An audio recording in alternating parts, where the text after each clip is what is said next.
Welcome students. In this video, we will discuss the concept of intelligence. In our day-to-day conversation, we often comment that a particular child or an individual is very intelligent or is not intelligent. हम अक्सर compare कर लेते हैं बच्चों को आपस में देखकर और हम ये कमेंट पास कर देते हैं कि एक बच्चे की बुद्धि दूसरे से अलग है या ये बच्चा बुद्धिमान होगा और दूसरा बच्चा नहीं होगा। ऐसा क्या हम उस बच्चे में देखते हैं जिस कारण कि ये कमेंट आता है? ऐसे बहुत से ट्रेट्स हैं जो कि एक बच्चे को दूसरे से अलग करते हैं और कहीं ना कहीं ये प्रेडिक्शन करते हैं कि ये बच्चा इंटेलिजेंट होगा या नहीं। For example, interest, attitude, the desire of knowledge, communicative skill, and similar other attributes contributes towards his performance or behavior. Apart from that, there is something else also which is responsible to a large degree. In psychology, it is termed as intelligence. Intelligence is the ability to acquire and apply knowledge. Success in schools, colleges, in one's own profession, social adjustment, everywhere they are all associated with the concept of intelligence. The word intelligence is derived from the Latin verb intelligere, which means understanding. बच्चों के व्यवहार को विभिन्न क्षेत्रों में देखना, उसे compare करना, उनके जो व्यवहार का जो रिजल्ट होता है उसको देखना, उसके आधार पर हम ये अनुमान लगाते हैं या हम कहते हैं कि वो बच्चा बुद्धिमान है या नहीं। हमारे एंशिएंट इंडिया में भी जो ग्रेट ऋषिज रहे उन्होंने भी इंटेलिजेंस के बारे में बात की and they termed it as विवेक, विवेकी पुरुष, यानी कि अच्छे और बुरे की पहचान, सही और गलत की पहचान। Intelligence is defined as mental capability that involves the ability to reason, to plan, to solve problems, to comprehend ideas. In simple words, it is thinking skill, the ability to adapt and to learn from life's everyday experiences. बुद्धि क्या है? बुद्धि कहीं ना कहीं mental capacity है, एक सोचने की क्रियाशीलता है जिसके आधार पर विद्यार्थी या कोई इंडिविजुअल अपने आप को विभिन्न परिस्थितियों में समायोजित कर पाता है, नई चीजें सीख पाता है and the child is able to learn new things in life every day. कैसे एडजस्ट करना है, कैसे नई चीजें सीखनी है, कैसे कहाँ कैसा बिहेव करना है, this is all about intelligence. Intelligence को कई साइकोलॉजिस्ट ने अपने तरीके से डिफाइन किया। We will see some of the definitions of intelligence. According to Binet, intelligence is the ability for judgement and common sense. According to Thorndike, intelligence as one's capacity to deal effectively with situation. कितने effectively हम उस situation को deal कर पाते हैं ये हमारी बुद्धि पर निर्भर करता है। पियाजे के अनुसार intelligence is the ability to adopt to one's surroundings. अपने वातावरण में अपने आप को कितने जल्दी और कितनी आसानी से हम अडेप्ट कर लेते हैं, समायोजित कर लेते हैं, ये हमारी बुद्धि पर निर्भर करता है। According to Siebert, intelligence is the capacity of flexible adjustment. According to David, the global capacity to think rationally, act purposefully, and deal effectively with the environment. जो एक नटशल में हम कह सकते हैं कि बुद्धि का मतलब भी यही है कि हम कितनी तार्किकता के साथ सोच रहे हैं, हमारी सोच कितनी वैज्ञानिक है, हम जो भी काम कर रहे हैं उसके पीछे एक पर्पस है और हम किसी भी सिचुएशन को कितनी इफेक्टिवली डील करते हैं, कितनी आसानी से उसमें फ्लेक्सिबिलिटी के साथ एडजस्ट करते हैं। These all define intelligence. Coming to its nature, the distribution of intelligence.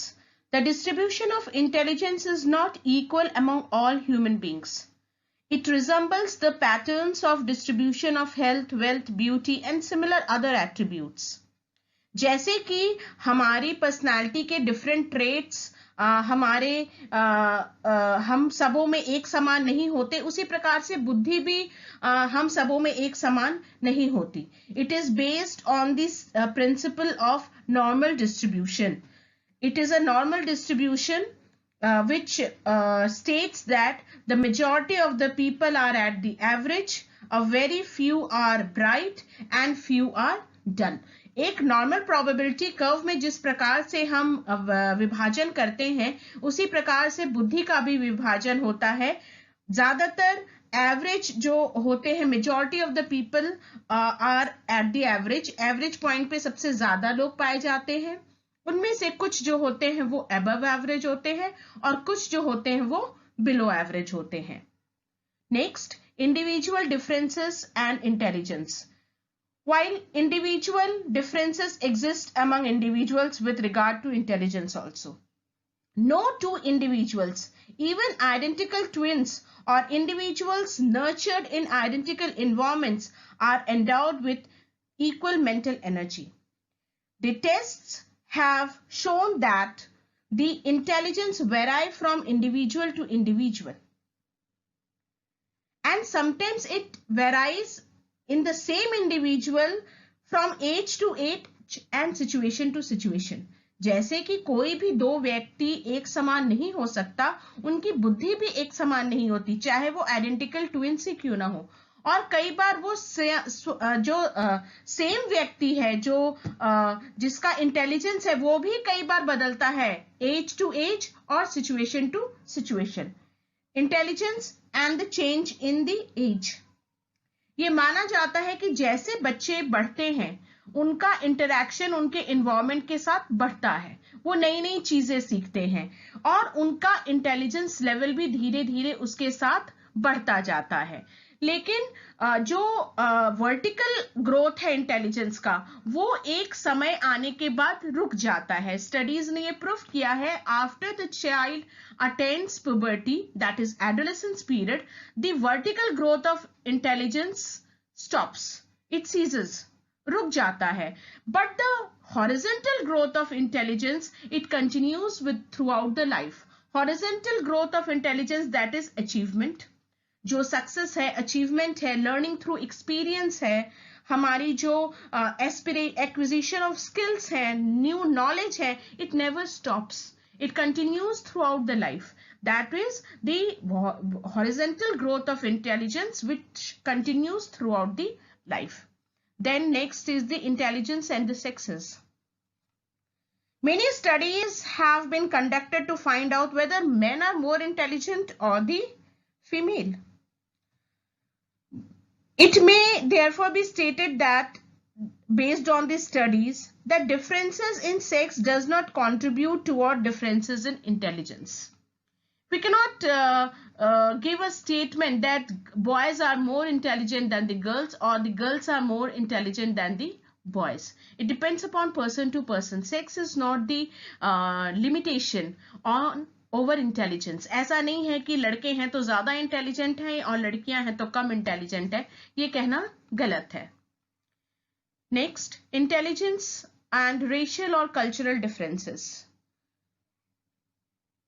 The hypothesis whether a particular race, caste or cultural group is superior to that of other. How far it is true? The results of other studies which were taken, it shows that the superior race in comparison to the Negroes have been questioned. It has now been established that intelligence is not the bright light of a particular race or group.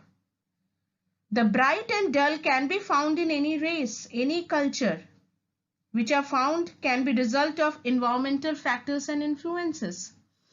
ऐसा नहीं है कि कोई tribal बच्चा है तो वो कम intelligent है और शहर में पला बढ़ा बच्चा ज्यादा इंटेलिजेंट है. स्टडीज ने ये प्रूव किया है कि डिपेंड करता है कि कैसा वातावरण उस बच्चे को मिल रहा है. The environmental factors influences a lot the intelligence of a child. हो सकता है कि लोअर स्ट्राटा का भी बच्चा हो लेकिन वो ज्यादा इंटेलिजेंट हो as compare to the higher strata of the child. So there is exists no relationship between intelligence and the racial or cultural differences. Now the characteristics of intelligence. Intelligence is an innate natural endowment of the child. It helps the child in maximum learning in minimum period of time and is able to foresee the future and plan accordingly. The child is able to take advantage of his previous experiences. He develops a sense of discrimination between right and wrong. बुद्धि जो है बच्चे के अंदर that is इनेट natural endowment होती है. बच्चे को अपने प्रीवियस नॉलेज से सीखना, नई चीजों को सीखना, कम समय में सीखना, कैसे एडजस्ट करना है उसको सीखना, अपने फ्यूचर को प्लान आउट करना, सही और गलत की पहचान, ये सारी चीजें इंटेलिजेंस के थ्रू होती हैं. The development period of intelligence is from birth to adolescence and it is determined by heredity, but a suitable environment is necessary to improve it.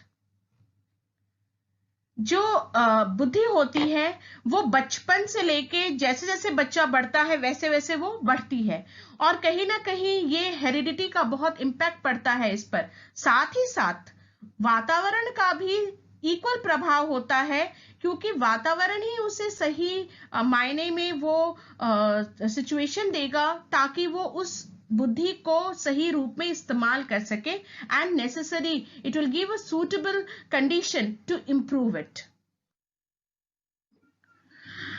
Now coming to the role of heredity and environment on intelligence. The influence of both genetic and environmental contributions to intelligence has been widely investigated by different sociologists and psychologists. Their conclusion revealed that intelligence is the product of both heredity and environment. This is shown in various empirical investigations.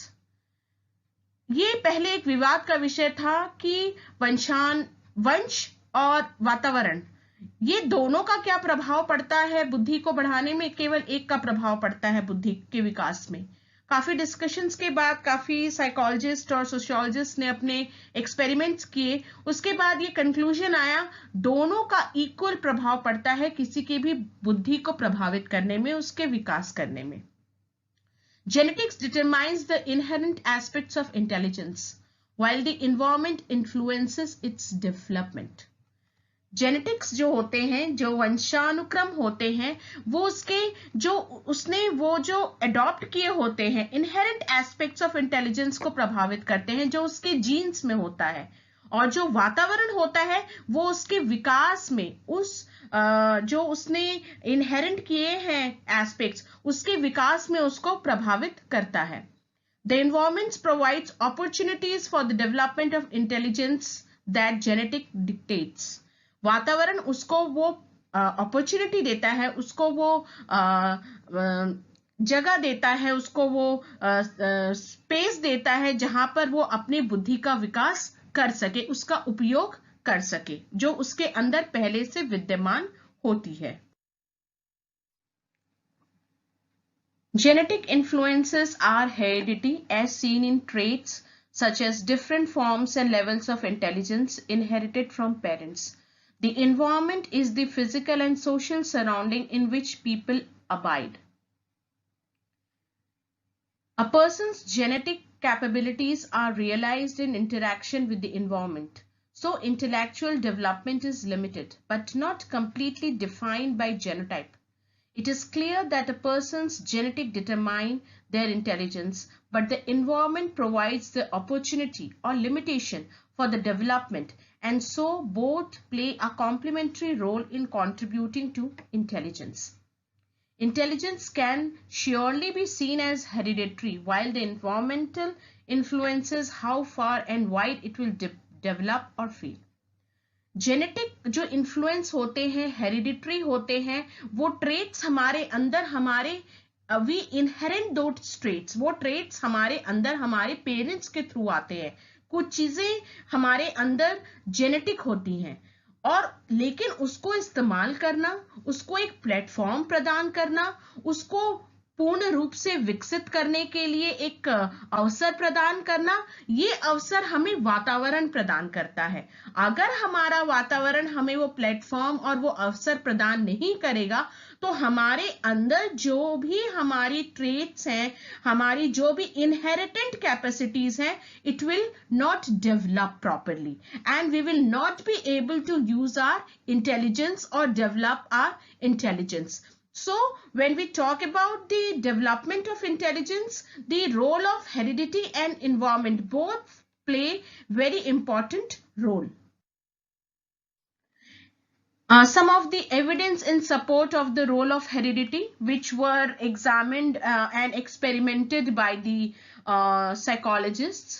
According to Plomin and Spineth in 2004, the twin studies suggest that identical twins IQs are more similar than that of those of fraternal twins. इन्होंने experiment किया, इन्होंने study किया और इन्होंने ये result बनाया कि जो आइडेंटिकल ट्विन्स होते हैं उनका IQ लेवल, जो इंटेलिजेंट कोशेंट होता है, वो ज्यादा सिमिलर होता है rather than the fraternal twins. Next, siblings reared together in the same home have IQs that are more similar than those of adopted children raised together in the same environment. According to McGuey and others in 1993, they did this study and they found that जो sibling होते हैं, यानी कि जो भाई बहन होते हैं born with the same parents, उनका IQ लगभग बराबर होता है जब उनको same home में same environment में ग्रो किया जाता है, उनकी परवरिश होती है. लेकिन उनसे जो कि अडॉप्टेड चिल्ड्रन होते हैं, जो कि सेम पेरेंट्स के बच्चे नहीं होते, their IQ is different even though they are raised in the same environment. In addition to inherited characteristics, other biological factors such as maternal age, paternal exposure to harmful substances, and prenatal malnutrition may also influence intelligence. इसके अलावा जो studies I उनका ये कहना था कि और भी कई फैक्टर्स होते हैं, हेरिडिटरी फैक्टर्स, जो कि इन्फ्लुएंस करते हैं इंटेलिजेंस को, जैसे कि फॉर एग्जांपल मैटरनल एज, माँ का age, malnutrition during the prenatal period, कितना सही पोषण माता को मिला या नहीं, या parental exposure to harmful substances, क्या पेरेंट्स किसी ड्रग्स के से एडिक्टेड हैं या नहीं. These are also some of the things which influence the intelligence. Evidence in support of the role of environment. Identical twins reared apart have IQs that are less similar than identical twins reared in the same environment. मैक्वे के द्वारा जो experiment किया गया, इसमें ये बताया गया कि जो आइडेंटिकल ट्विन्स होते हैं, उनके वो आइडेंटिकल ट्विन्स जो सेम एनवायरनमेंट में जिनकी परवरिश होती है, उनका IQ बहुत हद तक मैच करता है. लेकिन अगर सेम एनवायरनमेंट में उनकी परवरिश ना हो तो उनके जो IQ होते हैं, they are less similar. That means the environment also has an impact even on the identical twins. A child may be born with genes of brightness, but if the child grows in a deprived environment where he is malnourished and lacks access to educational opportunities, he may not score well on measures of IQ. ये experiment किया गया और ये result आया कि बच्चा चाहे कितने भी ब्राइटनेस जीन्स के साथ पैदा हुआ हो, कितने भी उसके पेरेंट्स ब्राइट हों, अगर उसकी परवरिश उस माहौल में नहीं होती, उसकी परवरिश ऐसे वातावरण में होती है जहां उसे पूर्ण पोषण नहीं मिल पाता, उसको एजुकेशनल अपॉर्चुनिटीज नहीं मिल पाती, उसका जो स्कोर होगा IQ लेवल का वो जरूर नीचे आएगा. If a person has tall parents, it is likely that the individual will also grow to be tall. However, the exact height of the person reaches can be influenced by environmental factors such as nutrition and disease. For example, जैसे कि हम कहते हैं अगर कोई माँ बाप लंबे होते हैं, हम कहते हैं आप लंबे हैं, आपके बच्चे भी लंबे होंगे. वो ठीक है कि जेनेटिक उस बच्चे के अंदर है, लंबाई, उस बच्चा लंबा हो सकता है, लेकिन साथ ही साथ इन्वायरमेंटल फैक्टर्स जैसे कि न्यूट्रिशन और डिजीज, पोषण और बीमारी भी इक्वली इंपैक्ट करेंगे उसकी हाइट पर. उन दोनों का प्रभाव पड़ेगा, तभी उस बच्चे की हाइट अपने पेरेंट्स के तरह हो पाएगी। Thank you students for watching it. We will continue the intelligence theories in the next video.